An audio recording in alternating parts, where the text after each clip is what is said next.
Hey everyone, I just want to do a quick tutorial on some watercolor techniques that you will be using in your next project. Before I get started with anything, I have here these pencil lines with watercolor there. I try to keep the same consistency so you get a better idea of what's going on, but I drew the lines before I painted anything. Doing this, you can see that these lines show up very dark and are not covered up at all by the watercolor. Watercolor is very transparent, so it's something to consider when you're putting down your pencil lines before you start painting. I do have some lines here. They may not be very visible. This is visible a little bit more in real life than it is in video, but it's a lot better than what something like this is. So the next part is value. So value is really important in terms of watercolor because you need to figure out how much water to paint ratio you would like in order to get the consistency that you're looking for. So if you want to start off with something that's light, you start off with straight water, get a little bit of paint, let's say we do blue for these, and then you add it to it. See how it disperses?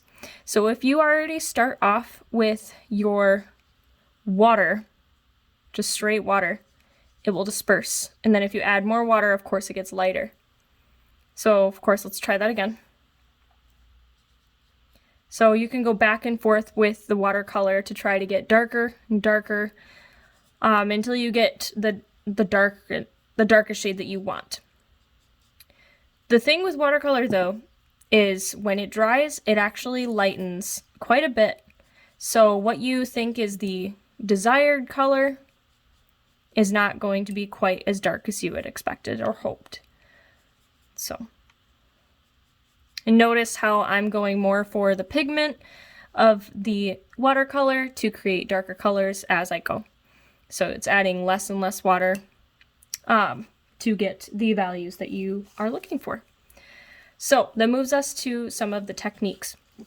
So there is a technique called wet on wet. What this is you're just applying your wet paintbrush. So you're just getting that wet right there. So we're going to take, let's say, yellow.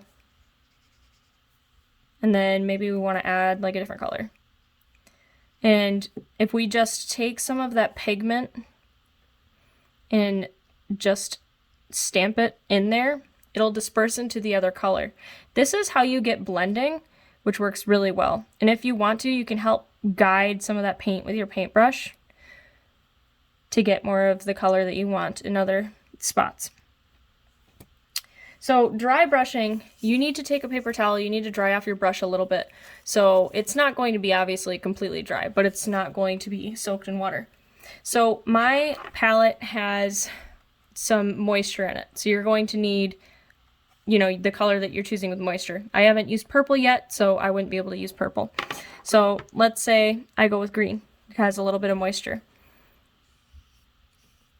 This here will give you this crayon-like look, so it has more texture. This is what you'll use in terms of like making grass or making something look like it has fur or hair, which works really well in a lot of cases.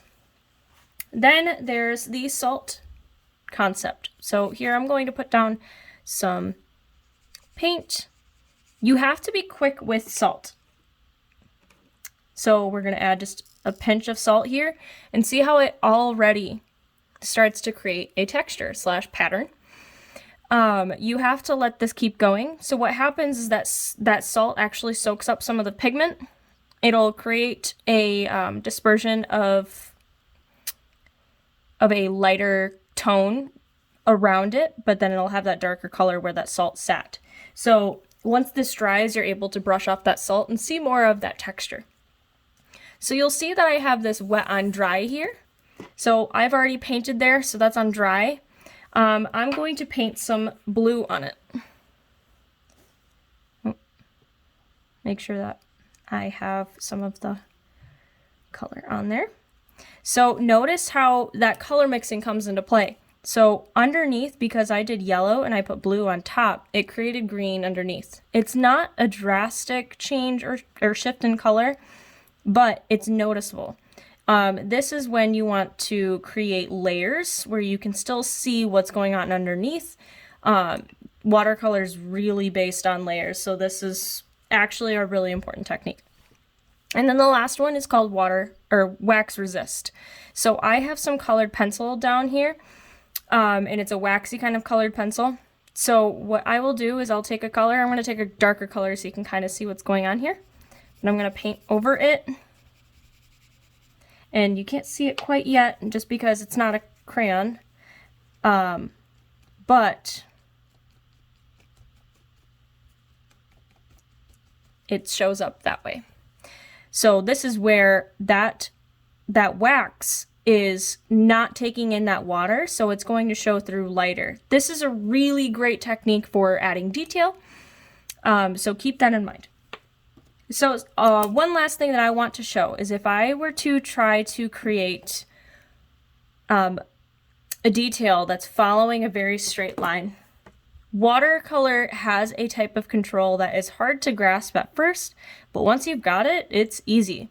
So watercolor will only go where the water is. So if I take my brush and I follow along that line, it will not seep past it. The only time that it will is if I try to paint above it and not let this dry. If this doesn't dry, they're going to seep over into each other like this. So if I paint here, this color is going to start dispersing into over this line, and it's going to be a very ugly, muddy color. So that's all I've got for you today. And let me know if you have any questions at all, and I hope you have fun with watercolor.